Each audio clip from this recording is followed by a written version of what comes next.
जी हमारा नया टॉपिक है सब ग्रुप। सब ग्रुप भी बजाते खुद एक ग्रुप ही होता है, मगर इसकी दो प्रॉपर्टीज़ होती हैं।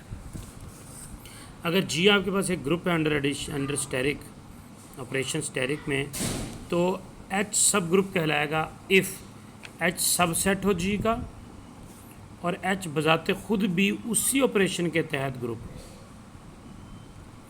यानी सब ग्रुप भी होना चाहिए और सब सेट भी होना चाहिए।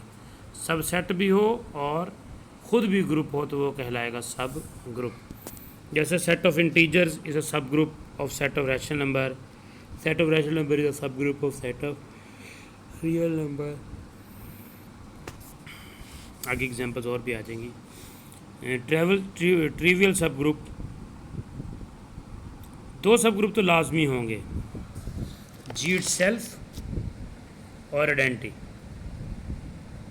जी इटसेल्फ एंड आइडेंटिटी सब ग्रुप जो हैं, ये दो सब ग्रुप्स लाजमी होंगे, इन्हें हम ट्रिवियल सब ग्रुप्स कहेंगे। और नॉन ट्रिवियल सब ग्रुप्स होंगे जो इसके अलावा होंगे, जो इनके अलावा होंगे उन्हें हम नॉन ट्रिवियल सब ग्रुप्स कहेंगे।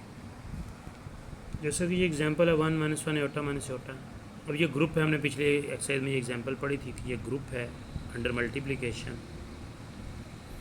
तो इसके ट्रिवियल सब ग्रुप्स कौन से होंगे, यानी जी इज इक्वल टू 1 ये आइडेंटिटी, ये ट्रिवियल सब ग्रुप होगा, और 1 - 1 ये नॉन ट्रिवियल सब ग्रुप होगा। एक बड़ा अहम थ्योरम आ रहा है, वेरी इंपॉर्टेंट। इससे एक थ्योरम की बेस पर पूरे की पूरा एक्सरसाइज है कि G under multiplication be a group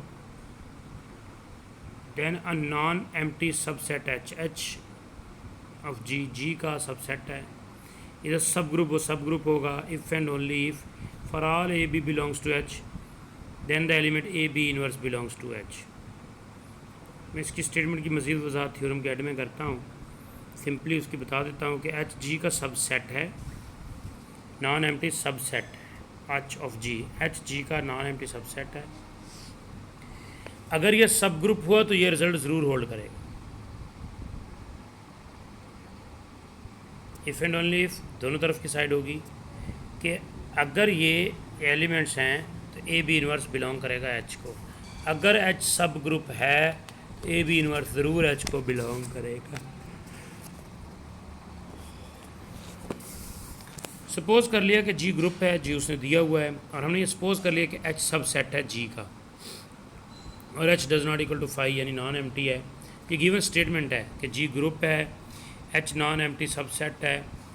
तो इफ़ एंड ओनली से पहले की स्टेटमेंट ये है कि H is subgroup of G if and only if a b belongs to H then a b inverse belongs to H. तो भाई ये जो स्टेटमेंट लेकर ये प्रूफ कर देनी है और ये लेकर ये प्रूफ कर देनी है। तो फर्स्ट ऑफ ऑल हमने ये ले ली कि एच सब ग्रुप है। अगर एच सब ग्रुप है तो बजाते खुद एच ग्रुप भी होगा, और अगर एच ग्रुप होगा तो वो ग्रुप की चारों शर्तें सेटिस्फाई कराएगा।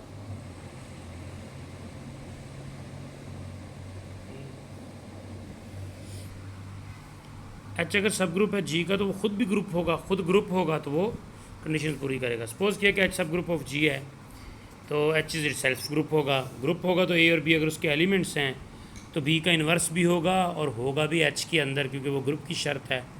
इसका मतलब ए और बी इनवर्स अगर एच के एलिमेंट है तो क्लियर लॉ के मुताबिक इन दोनों का प्रोडक्ट भी एच में होगा, तो ये कंडीशन प्रूफ होगी। अब हमने ये कंडीशन सपोज करनी है और इसको सब ग्रुप साबित करना है। सब ग्रुप साबित करने के लिए दो बातें साबित करनी होंगी, सब सेट और बजाते खुद ग्रुप। जबकि गिवन स्टेटमेंट है कि वो सब सेट है। अगर सब सेट है तो फिर बड़ी आसान सी बात है कि आप उसको सिर्फ ग्रुप साबित करना है। Conversely, suppose that AB belongs to H है, AB inverse belongs to H है. We will prove that H is a subgroup of, since H is a subset of G, we will only prove that H is a subgroup of G. Identity properties, ये तरह तरीका मुख्तलिफ होगा मगर चारों properties discuss होंगी। तो identity ज़रूर होगी जी, वहाँ पर ई आइडेंटिटी होगी H के अंदर। कैसे होगी? अगर ए है तो ए का इन्वर्स भी होगा, क्योंकि हमने ये सपोज़ किया है कि a b inverse belongs to H है।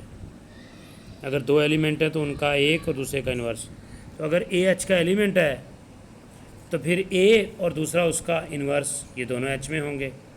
उनका प्रोडक्ट भी एच में होगा और ए इनवर्स आइडेंटिटी होगी, इस तरह आइडेंटिटी एच में चली जाएगी, तो आइडेंटिटी वहाँ प्रूफ हो गई। अच्छा, आइडेंटिटी हो गई तो आइडेंटिटी ए एच का एलिमेंट है और आपने प्रूफ किया ई का भी, ई भी एच का एलिमेंट है। ये दो एलिमेंट हो गए ए और ई, तो एक और दूसरे का इन्वर्स ये भी एच में होगा और ये इन्वर्स आ गया, ए इन्वर्स भी एच में होगा। कुल अय्यरला अगर ए भी एच में है तो ए बी इन्वर्स भी एच में है। अगर ए बी एच में है तो मैं बी को लिख सकता हूँ बी इन्वर्स का इन्वर्स, क्योंकि बी इन्वर्स का इन्वर्स बी होगा और बी इन्वर्स का इन्वर्स क्या हो जाएगा, बी हो जाएगा।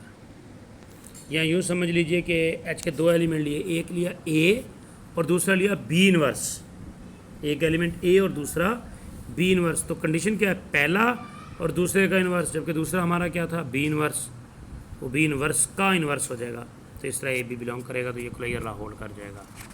एसोसिएटिव ला तो हमेशा ही होल्ड करता है, तो यहाँ सिर्फ लिखा जाएगा।